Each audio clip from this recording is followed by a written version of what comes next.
ভঙ্গে আহে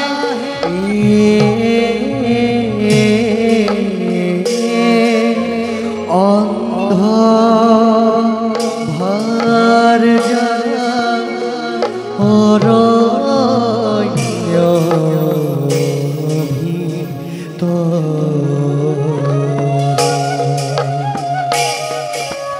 হরি হঙ্গে সরে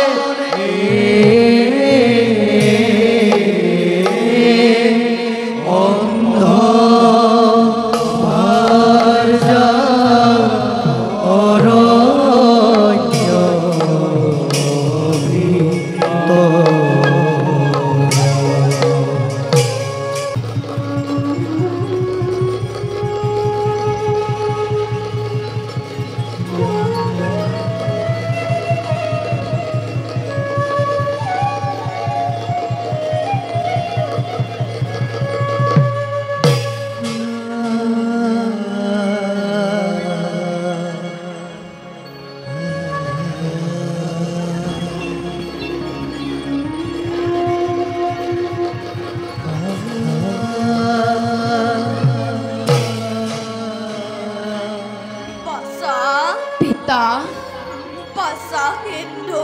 পিতা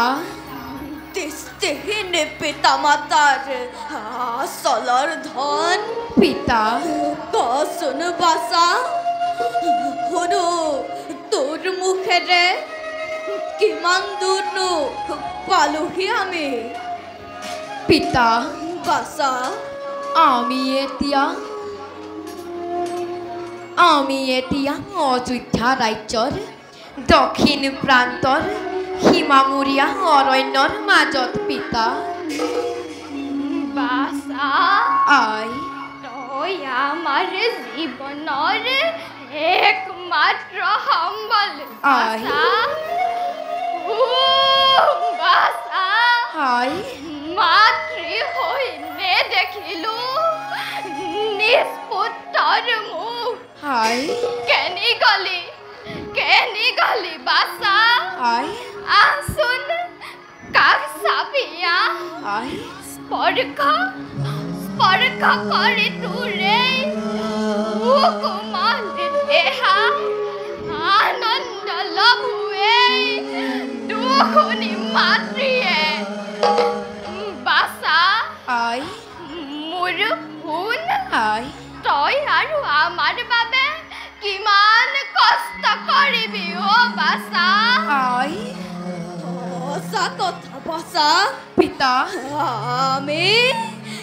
আমি অপৰাধী তোৰ ওচৰত পিতা আমি তোৰ কলগ্ৰ হৈ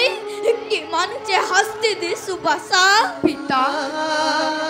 তোমালোকে তেনেকৈ নকবা মোক পিতৃ মাতৃৰ চৰণ সেৱা কৰাই জানো পুত্ৰৰ একমাত্ৰ কৰ্তব্য নহয় তোমালোকক মই বুজাম কেনেকৈ তোমালোকৰ সেৱা কৰাটো মোৰ বাবে যে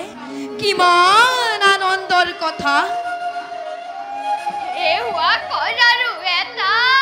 বয়স আছে আই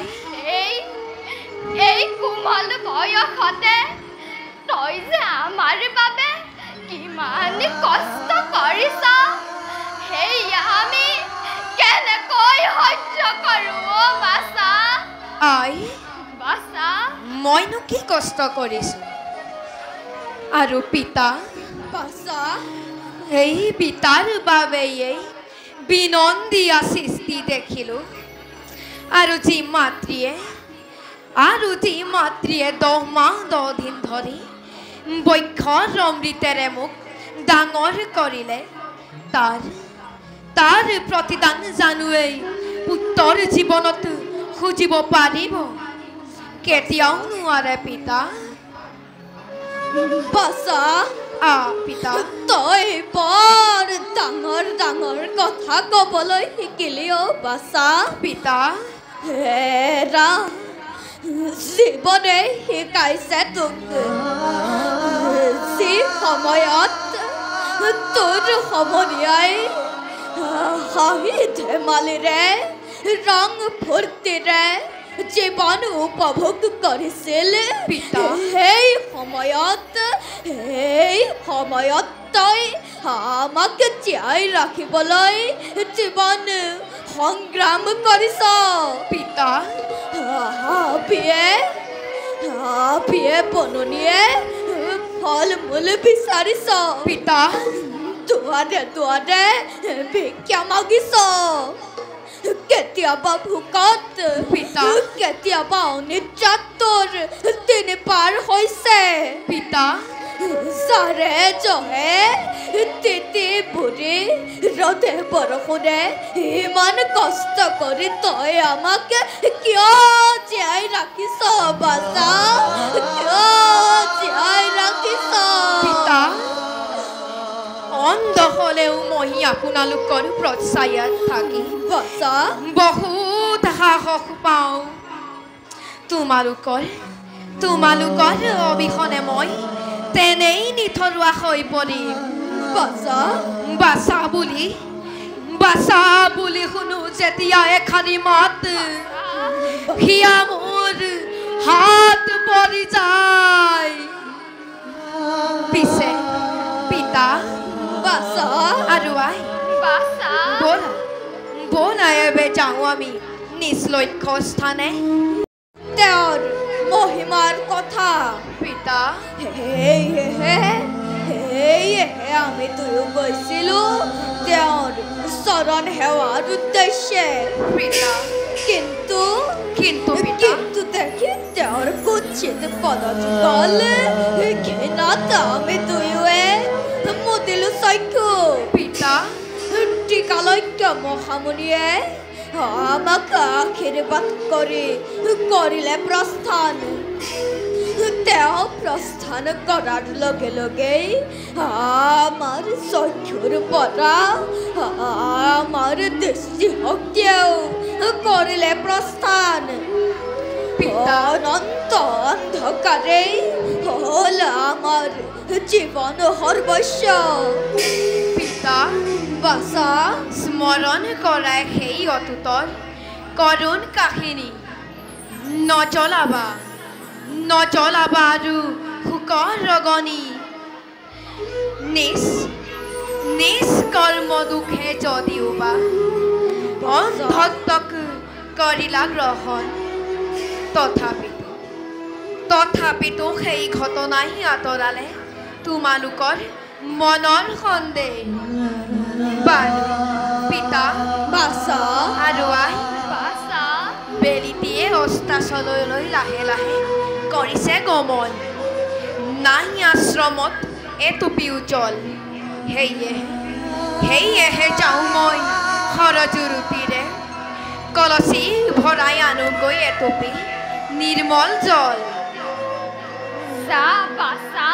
আই কিন্তু সোনকালে আহিবি উলটি আই দৰ্শন কৰি সৰজুৰ অনিন্দৰূপে বিলম্ব নকৰিবি বাচা আই তোৰ অবিহনে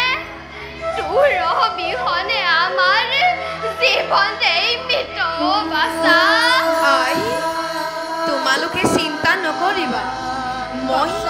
মই সোনকালে আহিম উলটি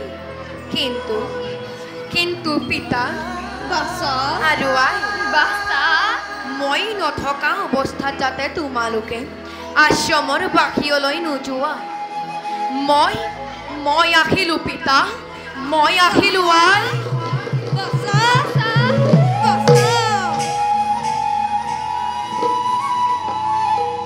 প্ৰিয়ে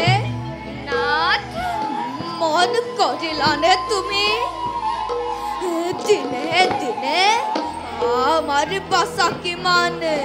ডাঙৰ হৈ আহিল কিমান জ্ঞানী হ'ল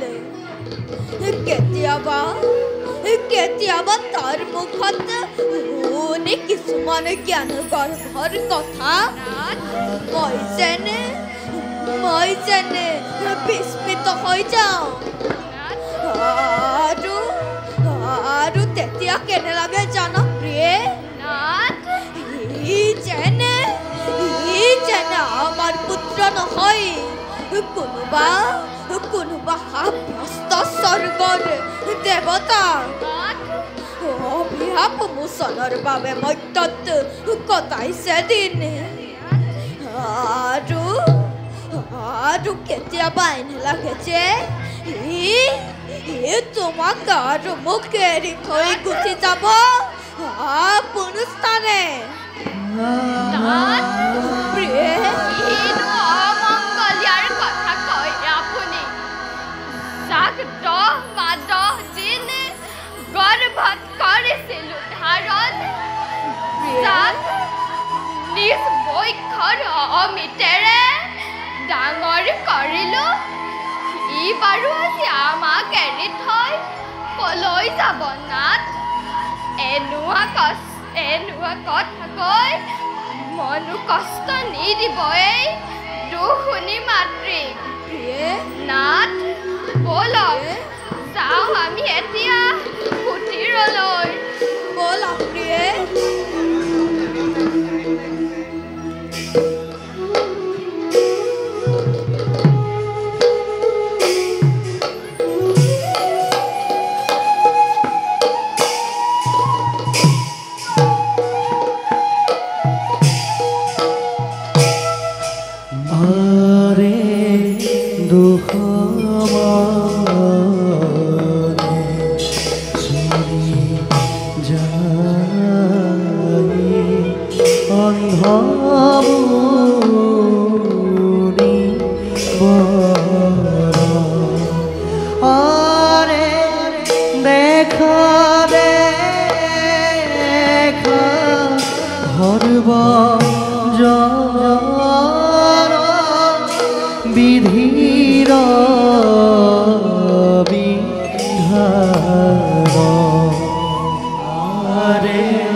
দশৰথ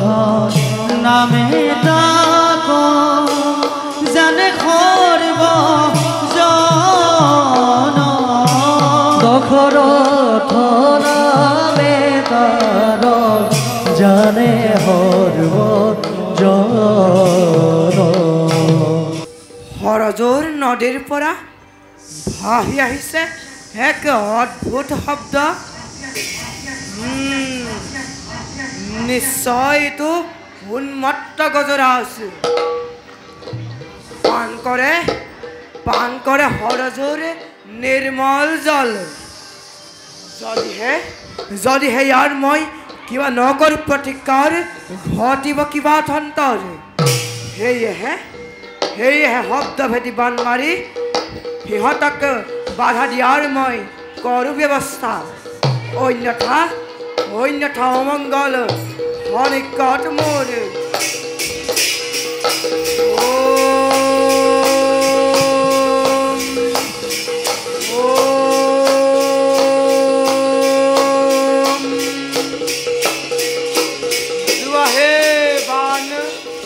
শব্দ অনুসৰি লক্ষ্য স্থানত পৰা গৈ আঘাত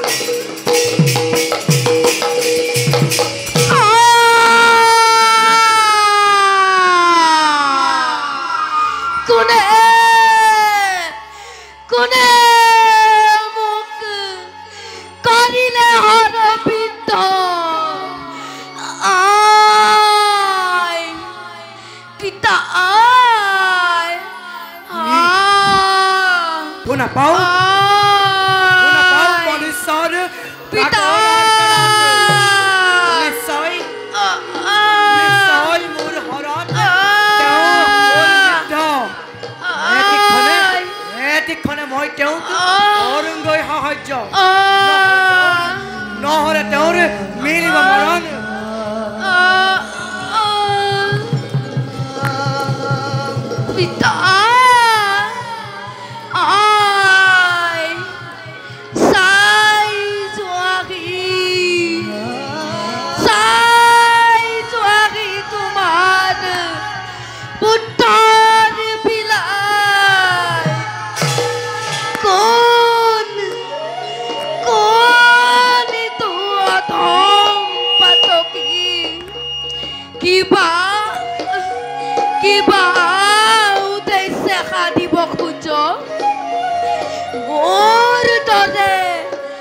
এরে প্রাণী কি বদি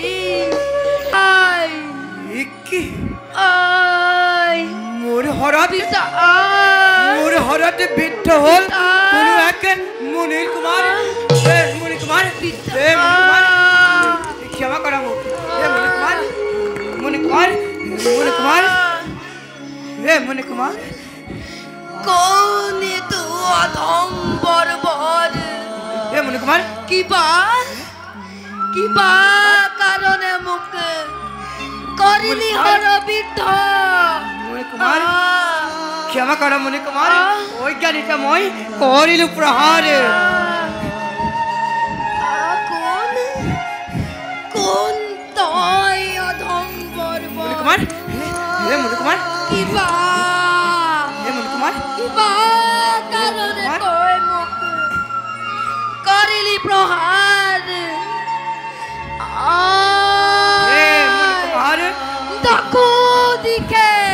ক্ষমা করো মোক দেখো দিকে দেখিছো অন্ধকার এ মুনির কুমার আয় কুমার পিতা অজৰ পুত্ৰময় নিপতি অযোধ্যাৰ আহিছিলো মই মৃগয়াৰ হেতু ঘট ঘট ঘট ঘট ঘট ঘট শব্দ শুনাই ভাবিলো এইটো উন্মত্ত গোচৰ আছে সেয়েহে পঢ়াৰিলো শব্দ ভেটি বান আৰু সেই বানে আৰু হেই বানে কাহিনী বনিব দুর্ভগিয়ার প্রাণ কিন্তু না জানালে রাজা দশরথ তুমি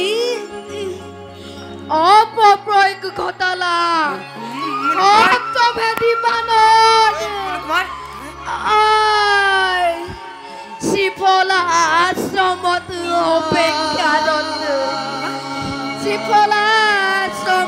অপেক্ষারত মোর বাবে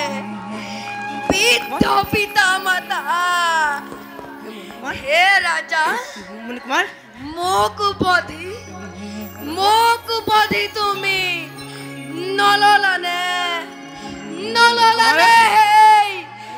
অন্ধ পিতা মাতার প্রাণ অন্ধ পিতা মাতা তার মানে পুত্র তুমি অন্ধ মুনির মুনির কুমার কিন্তু কি করিবা রাজা মুনির কুমার বিধিলিপি ললাতে আকে মুনির কুমার মোর হৃদয়ত হর কাহা রাজা হৃদয়ত হর কাহা নিশ্চয় মুনির কুমার তুমি মৰিব নোৱাৰা তীব্ৰ বেগীত ৰথলৈ যাম তোমাক অযোধ্যা ৰাজ্যে বৈদ্যৰ ওচৰত তুমি হবাৰ নালাগে মুনিৰ কুমাৰ নোৱাৰো ৰাজা মুনিৰ কুমাৰ ক্ষমা কৰা মোৰ হৃদয়ত হৰ কাহা ৰাজা দেখা দেখা হৰ্বজন বিধিৰ বিধান কিনু ভাগ্য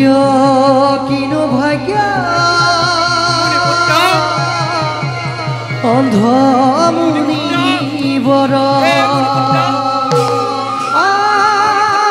হেন জানি নৰ লোকে এৰিয়া কাম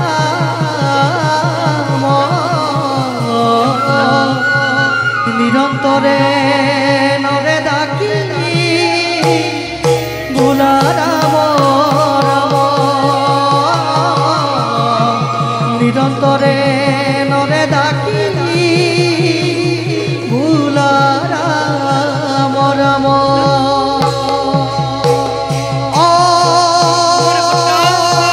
হৰি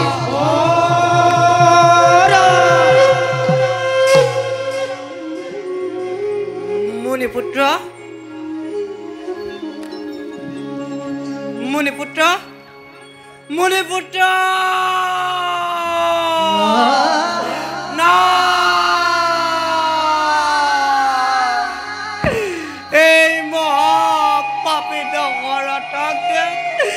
পাপ সাগৰত নিৰ্বাচিত কৰি গুচি গ'ল মুনিপুত্ৰ স্থানে। হে প্ৰভু মই দেখিছো অন্ধকাৰ পথ মোক কৰা প্ৰদৰ্শন। নাই নাই লৈ যাওঁ মুনিপুত্ৰ নিথৰ দেহ পিতৃ মাতৃৰ ওচৰলৈ। নাজানো নাজানো আজি মোৰ ভাগ্যত কি ঘটিব।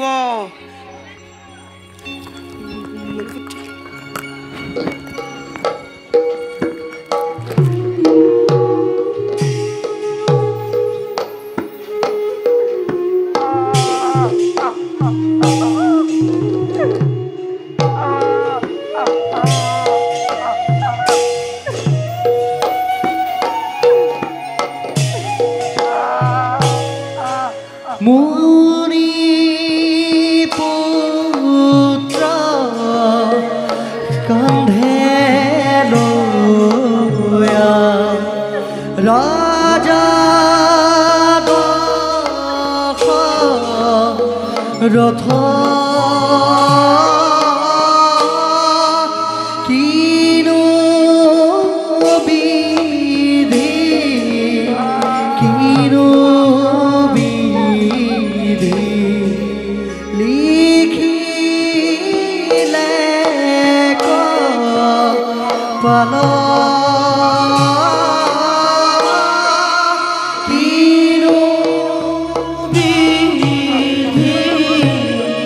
কিনো বিধি লিখিলে কপাল। নাথ হৈছে নেকি বাছাৰ কিবা অঘটন? প্ৰিয়ে নাথ কিনো তুমি দুৰ্ভাৱনা বাৰে বাৰে মনলৈ আনিছা? তুমি ভবাৰ দৰে ৰজুৰ পানী তোলা ঘাট ইমান নিকট নহয় আমাৰ আশ্ৰমৰ পৰা। তাতেই খৰালিৰ সময় যাব লাগে বলুকাৰ বহু আগুৱাই। সেয়ে হয়তো হৈছে পলম। নাথ প্ৰিয়ে মাতৃৰ আকলোৱা হৃদয় পুত্ৰক সদায় বিচাৰে কাষত। সেয়েহে হয়তো দুৰ্ভাৱনা স্বাভাৱিক মাতৃৰ বাবে।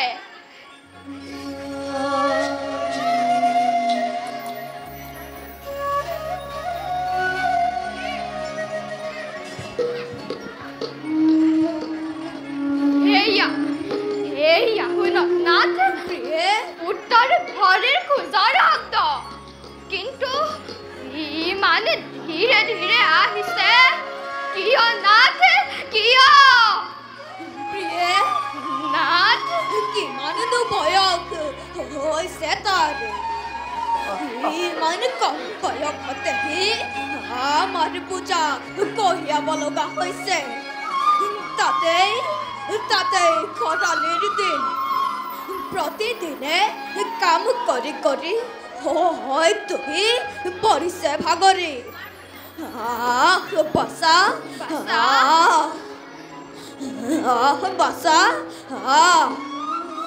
কি হ'ল বাছা? মৌন হৈ ৰলি যে? তোৰ চাগে আমাৰ প্ৰতি খং উঠিছে নহয়নে বাছা? কি কৰিবা বাছা আমাৰ দুৰ্ভাগ্যৰ বাবে? পুত্ৰ হয় অজৰ পুত্ৰ হয় অজ ধৰণি পতি মোৰ পুত্ৰ অযোধ্যাৰ নিপতি মহাৰাজ দশৰথ ৰাজা আপুনি আজি আমাৰ এই শ্ৰীফলাশ্ৰমে আহক ৰাজা আহক আছেনে কুশলে আপুনি আৰু আছেনে কুশলে আপোনাৰ মৰমৰ প্ৰজাগণ শুনিছোঁ অযোধ্যাৰ দ্ৰুদিন অতৰালে নিজ বাহুবলে কিন্তু এতিয়া আপোনাক তৃণাসন দিবলৈ মোৰ বাচাও নাই আশ্ৰমত সি গৈছে ৰজুৰ তীৰলৈ আমাৰ বাবে আনিবলৈ নিৰ্মল জল নালাগে মহাৰাজ নালাগে দিব মোক মহাৰাজ পাৰে যদি এটি অভিশাপ দিয়ক মহাৰাজ এক হৈ যাওক এই দশৰথৰ নাম এই ধৰণীৰ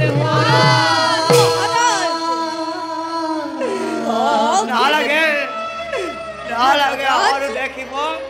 সমগ্ৰ বিশ্বই এই মহাৰাজ অসীম প্ৰতাপী বীৰ দশৰথ আপুনি বিশাল অযোধ্যাৰ ঈশ্বৰ কিয় এনেদৰে আপুনি কৰিছে ক্ৰন্দন ঘটে নেকি অন্য কিবা অঘটন অযোধ্যা ৰাজ্যত দিনত ঘূৰি আহিছিল অযোধ্যা ৰাজ্য নহয় নাথ প্ৰিয়ে শুনিছোঁ মই পুত্ৰৰ পৰা যদ্যপি পুত্ৰ দশৰথ নিপতি এয়েহে হয়তো মুখত কাটুৰ হৈ পখিলেহি আজি আমাৰ আশ্ৰমে নাথ পুত্ৰ লাভৰ উপায় দি কৃতাৰ্থ কৰক নাথ কৃতাৰ্থ কৰক নালাগে মোক পুত্ৰৰ ৰতন কাৰোবাৰ পুত্ৰক শেষ কৰি নিবিচাৰো মই সন্তানৰ সুখ কাৰোবাৰ পুত্ৰক শেষ কৰিলে কোন ৰাজা কোন হেতু দুৰ্ভগীয়া জগতৰ মাজে কিবা নাম বৃত্তি মাতৃৰ কিবা আছিল অপৰাধ মহাৰাজ কিন্তু অনুপাতৰ শত্ৰু জলে মোৰ বুলিছে বচন কওক মহাৰাজ কওক কি কম মণিবৰ মহাৰাজ প্ৰভাতৰ এটি কুক্ষৰত আহিছিলোঁ মই মৃগয়াৰ হেতু দুৰ্লভ এটি হৰিণৰ সন্ধানে আহি উপস্থিত হলহি মই হৰজুৰ নদীৰ কিছু অদূৰত হৰজুৰ নদী কিছু অদূৰত মহাৰাজ ঘট শব্দ শুনা পাই ভাবিলো এইটো উন্মত্ত গজৰাজ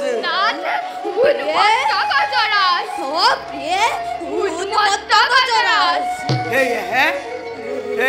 আত্মৰক্ষাৰ হেতু প্ৰহাৰিলো শব্দ ভেদিবান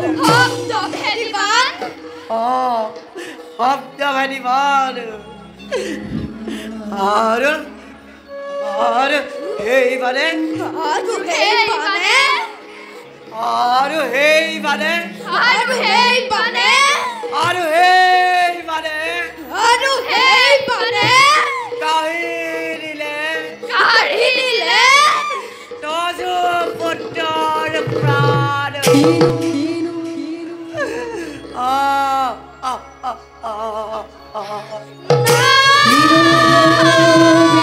ধীৰে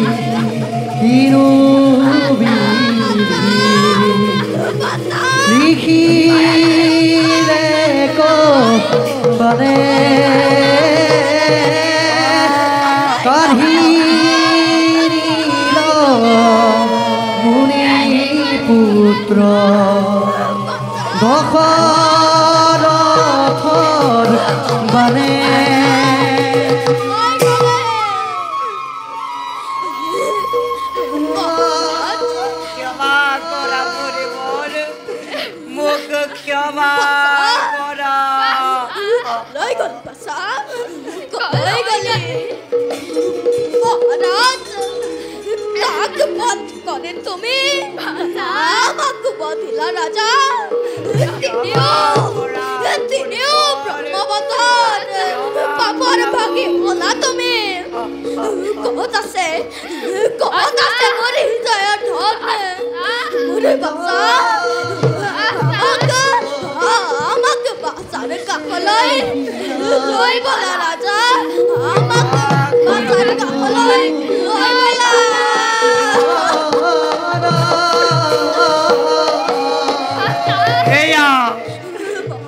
লৈ আহিছো লগতে আপোনাৰ পুত্ৰৰ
কিন্তু তই অজ্ঞানত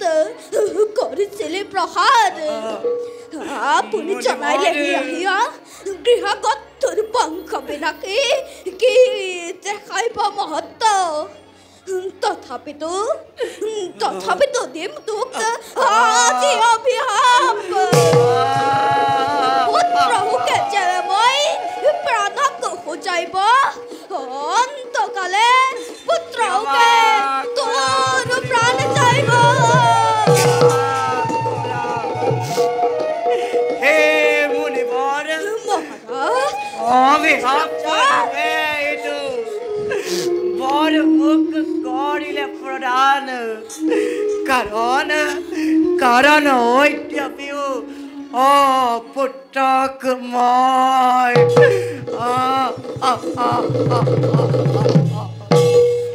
জানো ৰাজা জানো মই ভালদৰে তথাপিও পুত্ৰক তুমি কিন্তু মোৰ দিব্য দৃষ্টিৰ পৰা পুত্ৰকৰ নেদেখো লক্ষণ শুনা ৰাজা শুনা মোৰ সেইটো উপদেশ মাতি আনি শিক্ষাংগমনিক যজ্ঞ আয়োজন কৰা পুত্ৰ লাভৰ হেতু দেখাত যদিও বালক ঋক্ষহিংগমুনি কিন্তু ঋক্ষহিংগমুনিৰ মহিমা অপাৰ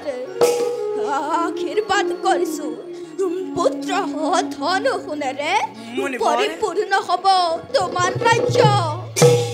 একোকে নালাগে মোক মুনিবৰ নাই মোৰ কোনো অভিলাষ নিবিচাৰো মই পুত্ৰ ৰাজ্য ধন মাত্ৰ পুত্ৰ ৰূপে সেৱা কৰো আপোনাৰ যুগল চৰণ নহয় ৰাজা নহয় পুত্ৰ আৰু পত্নীৰ বিয়োগৰ ফলত মোৰ জীয়াই থকাৰ জানো কোনো প্ৰয়োজন আছে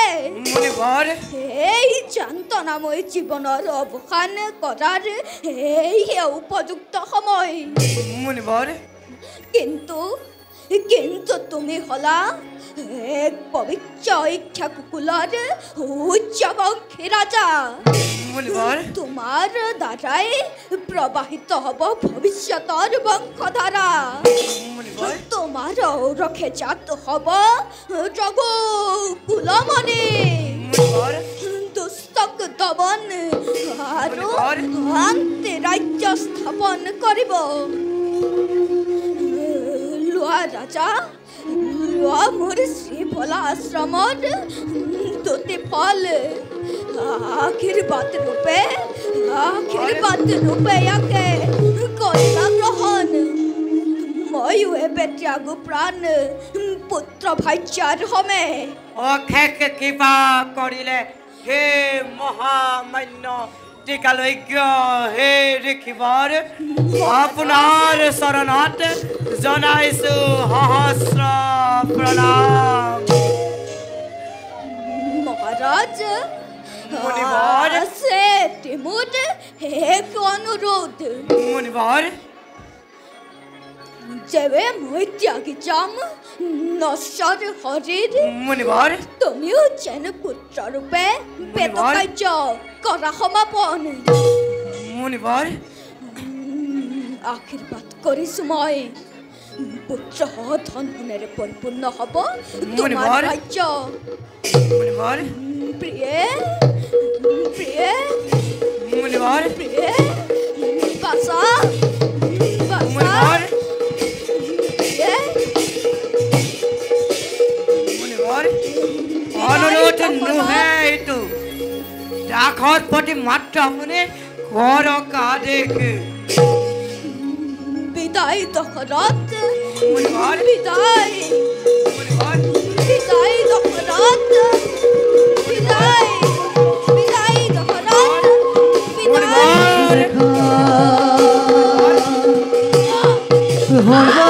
সর্বজন বিধির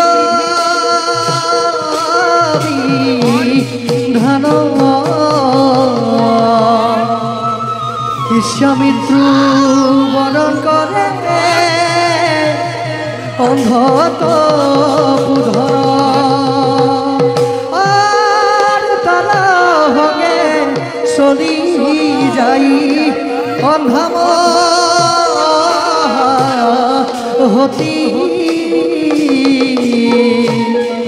হরি হরি বুলা হবে পাপ যাওক মুসি হরি হরি বুলা হবে পাপ যাওক মুসি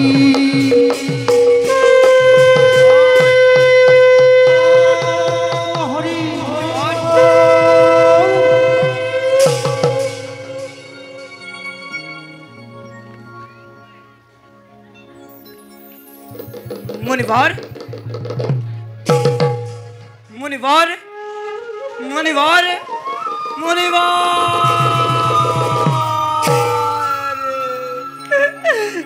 हाय हाय प्रदान करे जीवनर अंतिम बारे এই মহাপাপী নরক পাপ সাগৰত নিৰ্মজিত কৰে গুচি গ'ল মুনিপুত্ৰ অন্তৰ্ধামে মই পাপী মই মহাপাপী মোৰ বাবে নৰকতো নিমিলিব স্থান নাই নাই ভাবি আৰু কোনো লাভ নাই যাওঁ মুনিবৰৰ সৈতে পুত্ৰ ভাজ্যৰ সৎকাৰৰ কাৰ্য মই কৰোঁগৈ সমাপন এতিয়া যাওঁ মই সেনাপতি আৰু সৈন্যগণৰ সমে